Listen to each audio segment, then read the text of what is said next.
India, China और बहुत सारे देशों के बीच एक जंग छिड़ी हुई है, जिसे कि आप टेक्नोलॉजिकल जंग कह सकते हो, जो कि इस दुनिया से हिडन है, लेकिन वो बहुत इंपॉर्टेंट है एक देश के लिए। और वो जंग है एक पहाड़ के लिए, एक पहाड़ जो कि मौजूद है इंडियन ओशन में। इंडियन ओशन के इस रीजन में एक पहाड़ है जिसका नाम है निकोतीन सी माउंट, और ये एक अंडर वाटर पहाड़ है, यानी पानी के अंदर मौजूद एक ह्यूज पहाड़। अब इस पहाड़ में ऐसा खास क्या है जो इतने सारे देश पीछे पड़े हुए इसके? तो उसका आंसर है मिनरल्स, और मिनरल्स में भी स्पेसिफिकली कोबाल्ट। बहुत लोग कोबाल्ट का यूजेस नहीं जानते हैं, लेकिन इसका लिस्ट बताऊं तो आप पागल हो जाओगे, क्योंकि मैन्युफैक्चरिंग और डेवलपमेंट के बहुत सारे प्रोडक्ट्स में कोबाल्ट यूज होता है। जैसे कि बैटरीज को अक्सर लोग लिथियम से एसोसिएट करते हैं कि लिथियम मिल गया तो उस देश में बैटरीज फैक्ट्री में प्रोड्यूस होंगे अच्छे खासे, लेकिन कोबाल्ट भी एक बहुत ही क्रूशियल कंपोनेंट होता है। तो कोबाल्ट यूज होता है रिचार्जेबल बैटरीज में, एरोस्पेस में यानी एरोप्लेन के इंजन्स में, मेडिकल मशीन जो होते हैं जैसे कि cancer treatment machines, radiotherapy machines और बाकी बहुत सारे मेडिकल इक्विपमेंट्स में कोबाल्ट यूज होता है। फिर आता है मैग्नेट्स, जो हाई परफॉर्मेंस मैग्नेट्स होते हैं, यानी घर में खेलने वाले मैग्नेट की बात नहीं हो रही है, पर जो हाई स्ट्रेंथ परमानेंट मैग्नेट्स होते हैं जो कि फैक्ट्रीज में लगते हैं, उन मैग्नेट्स में कोबाल्ट यूज होता है। और जितने सारे इलेक्ट्रॉनिक गैजेट्स जो आप यूज करते हो, जैसे कि मोबाइल फोन, टैबलेट्स, आपका टीवी, आपका लैपटॉप, आपका पीसी, एसी, रेफ्रिजरेटर, सब में कोबाल्ट यूज होता है। न्यूक्लियर पावर प्लांट में भी कोबाल्ट का हैवी यूजेस है, सोलर पैनल्स में भी यूज होता है, और तो और मिलिट्री के व्हीकल्स में भी यूज होता है। तो इतना सारा यूज देख के आपके मन में एक सवाल आ रहा होगा कि कोबाल्ट अगर इतना ही इंपॉर्टेंट है तो इसका प्रोडक्शन कहां पे होता है हमारी धरती पे, किस देश में होता है? तो ये देखो एक इंटरेस्टिंग सा graph. Democratic Republic of Congo, Africa के कॉन्गो में से सबसे ज्यादा कोबाल्ट आता है। ग्राफ पे सेकंड रैंक पे आता है फ्रांस का न्यू कैलेडोनिया, तीसरे नंबर पे चाइना आता है, कनाडा, ऑस्ट्रेलिया, फिलीपींस, मेडागास्कर। ये मेजर जगहें हैं जहां से कोबाल्ट आता है और दुनिया जहां पे डिपेंडेंट है कोबाल्ट के लिए। तो इस निकोतीन सी माउंट में अरबों डॉलर्स का कोबाल्ट मौजूद है। तो अब आपके मन में सवाल आ रहा होगा कि अगर ये भारतीय समुद्र यानी इंडियन ओशन में मौजूद है, अब नाम ही है इंडियन ओशन, तो इंडियन ओशन में ही जब ये पहाड़ मौजूद है तो भारत जाके ले क्यों नहीं लेता है चुपचाप? सिंपल है, इंडियन ओशन में जब मौजूद है, इंडियन टेरिटरी है वो ओशन का, तो इंडिया तो जाके ले सकता है उसको। तो इसका आंसर है नहीं ले सकता। देखो, इंडिया के नीचे वाला जो पूरा रीजन है इसे इंडियन ओशन कहते तो हैं, लेकिन इंडिया का जो एक्सक्लूसिव राइट होता है, और इंडिया का ही नहीं कोई भी देश ले लो, इंटरनेशनल नियमों के हिसाब से जो एक्सक्लूसिव राइट रहता है एक देश का,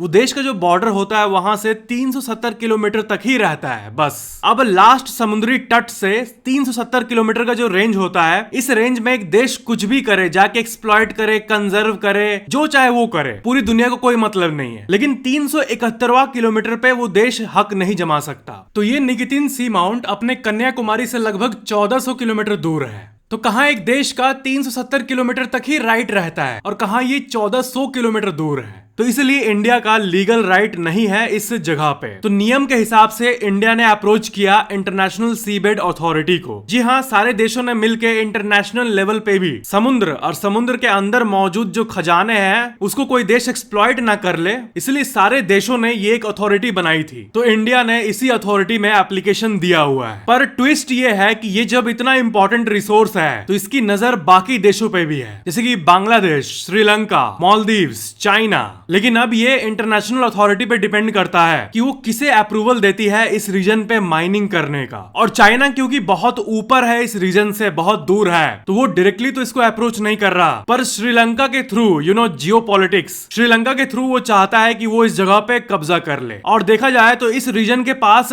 टेक्निकली श्रीलंका ज्यादा पास है भारत के मुकाबले, तो इसलिए श्रीलंका का जो क्लेम है वो थोड़ा बड़ा क्लेम हो जा रहा है। लेकिन क्योंकि भारत एक बड़ा देश है और इसलिए भारत इसको एक्चुअली में एडवांटेजियस तरीके से माइन कर सकता है, तो इसलिए प्रोबेबिलिटी यही है कि आईएसए यानी इंटरनेशनल सीबेड अथॉरिटी भारत को ही परमिशन दे दे माइनिंग के लिए। और अगर इस पहाड़ पे माइनिंग होने लगी तो जो अफ्रीकन डिपेंडेंसी है दुनिया की कोबाल्ट के लिए, वो थोड़ी कम हो जाएगी। इतना बड़ा इंडियन ओशन है, लेकिन ये मन में सवाल जरूर आता है कि यहीं पे क्यों? तो असल में सिर्फ एक ही ये नहीं है, ओशन रीजन्स में ऐसे कई हिडन माउंटेन्स होते हैं जिनके बारे में पता नहीं लगता। पर जैसे जैसे टेक्नोलॉजी डेवलप हो रही है है। समुद्र के कई किलोमीटर अंदर तक जो हिडन पहाड़ है, जो रिसोर्सेस है, वो धीरे धीरे सामने आ रहे हैं। यानी अभी भी ऐसे कई रीजन्स है जिसके बारे में हमें नहीं पता, पर वो एग्जिस्ट जरूर करती है, वो वहां पर है जरूर। और वक्त के साथ ऐसे लोकेशंस का पता लगते रहेगा। और कोबाल्ट के प्रोडक्शन से भारत को इकोनॉमिक बूस्ट तो मिलेगा ही। तो बढ़ते हैं नेक्स्ट फैक्ट पे। अगर आपने अभी तक नहीं किया है तो इस चैनल को सब्सक्राइब करके बेल आइकन पे क्लिक करके ऑल पे जरूर क्लिक कर लेना, ताकि अगली वीडियो आपके फोन में सबसे पहले मिल जाए। आपने क्लाइमेट चेंज के बारे में इतनी सारी बातें सुनी है कि जो कार्बन डाइऑक्साइड का प्रोडक्शन है, जो कि फैक्ट्री से निकलता है, व्हीकल से निकलता है, एरोप्लेन से निकलता है, ये हमारे इन्वायरमेंट को मारता जा रहा है। पर जितने सारे देश है दुनिया में, 200 देश हैं लगभग, तो अगर हम लोग CO2 यानी कार्बन डाइऑक्साइड प्रोडक्शन का रैंक देखें कि कौन सा देश सबसे ज्यादा पॉल्यूशन कर रहा है, कौन सा देश धरती को नष्ट करने में यानी क्लाइमेट चेंज में सबसे ज्यादा कंट्रीब्यूट कर रहा है, तो उसका रैंक मैं आपको दिखाता हूं एक बार। डेटा के हिसाब से पूरे धरती का 32% CO2 एमिशन चाइना से आता है, 13% यूएस से आता है, अमेरिका से, और तीसरे नंबर पे इंडिया जहां से 7% आता है। फिर उसके बाद Russia 5%, Japan 3%, Germany 2%, south Korea 2%, Indonesia 2%, Brazil 1.5% और कनाडा 1.5%। यह है top 10 countries by CO2 emissions. Russia land के हिसाब से यानी साइज के हिसाब से सबसे बड़ा कंट्री है, लेकिन वर्ल्ड का CO2 प्रोडक्शन में वो सिर्फ मात्र 5% कंट्रीब्यूट करता है। और इंडिया में दुनिया का सबसे ज्यादा पॉपुलेशन होते हुए भी 7% एमिशन है, लेकिन चाइना में वोपिंग 32% है पूरे धरती का, जो कि ह्यूज है। तो बढ़ते हैं नेक्स्ट फैक्ट पे।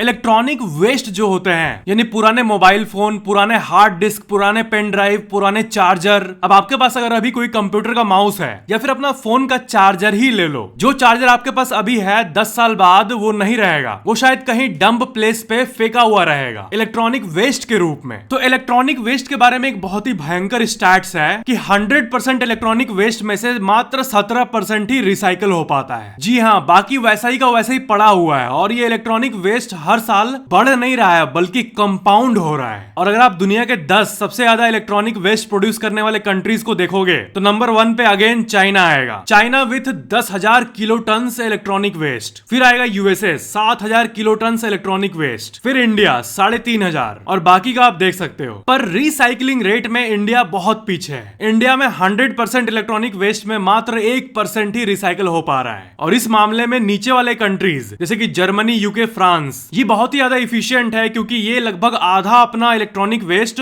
रिसाइकल कर पा रही है। पर यहाँ टोटल अमाउंट भी कम है इलेक्ट्रॉनिक वेस्ट का। अब अमाउंट कम है तो उनको रिसाइकल करने में उतनी दिक्कत नहीं होती है, पर फिर भी चाइना चूस रहा है ओजोन लेयर को। तो बढ़ते हैं नेक्स्ट फैक्ट पे। क्या आपको ये फैक्ट पता है कि गूगल का जो मेन डेटा सेंटर है हेडक्वार्टर्स में, वो करीब 2.26 terawatts hours of electricity annually use करता है। यानी मतलब ये है, आपको समझाने के लिए बताऊं तो पूरे एक साल में गूगल का एक डेटा सेंटर जितना इलेक्ट्रिसिटी यूज करता है, अमेरिका में वहीं पे एक सैन फ्रांसिस्को नाम का शहर है, वो पूरा शहर के सारे लोग, सारे घर जितना इलेक्ट्रिसिटी यूज करते हैं एक साल में, वो गूगल के डेटा सेंटर के बराबर है। यानी पूरे शहर का इतना सारा लाइट्स, इलेक्ट्रिकल अप्लायंसेस, घर के आंटीज का वॉशिंग मशीन्स, इन सब को ले लो, पूरे साल का यूजेस कैलकुलेट कर लो, that is equal to Google का मेन डेटा सेंटर वाला यूजेस। और गूगल के ऐसे ही मल्टीपल डेटा सेंटर्स है अराउंड द वर्ल्ड। यानी जब आप कुछ गूगल सर्च करते हो अपने मोबाइल में, तो आपको तो लग रहा है हाँ क्या ही कर रहा हूँ, गूगल सर्च ही तो कर रहा हूँ, हाँ डाला सर्च कर दिया। लेकिन इसको पॉसिबल करने के लिए जो पावर यूज हो रहा है रियल टाइम में, वो माइंड बॉगलिंग है। अगर आप इसको थोड़ा दिमाग शांत करके एकदम एक्चुअली में देखो, तो पूरा कॉन्शियस होके देखो, तो आप अमेज हो जाओगे। गूगल का पूरे विश्व में 29 डेटा सेंटर्स मौजूद है, जिसमें से 2 इंडिया में भी है, एक मुंबई में जो कि 2017 में ओपन हुआ था, और एक दिल्ली में जो कि 2021 में ओपन हुआ था। तो बढ़ते हैं नेक्स्ट फैक्ट पे।